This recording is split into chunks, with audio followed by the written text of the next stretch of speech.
L'incertezza regna sovrana ancora una volta, così come è accaduto per le amministrative di Agrigento, anche in vista delle elezioni regionali. Le due principali forze politiche, Popolo della Libertà e Partito Democratico, rischiano di navigare a vista.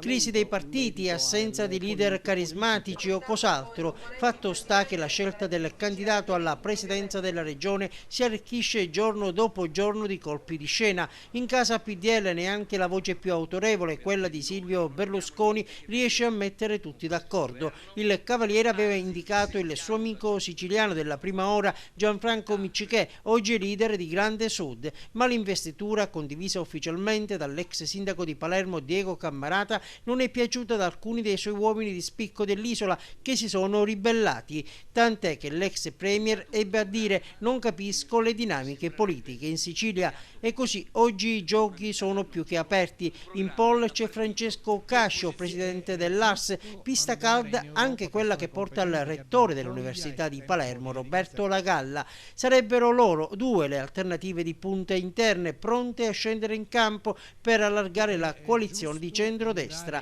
Insomma, una situazione poco chiara, non gradita neanche al movimento siciliano dei giovani amministratori del PDL, che si schiera con l'inquilino numero 1 di Sala d'Ercole. Il coordinatore regionale Vincenzo Di Trapani minaccia: in caso di ulteriore perdita di tempo allestiremo una nostra lista. È probabile che alla fine, come auspicato e richiesto dal parlamentare ex AN Salvino Caputo, a decidere sia il comitato regionale del partito, alla presenza di Angelino Alfano. E sul fronte opposto, in casa PD, le cose non vanno certamente meglio.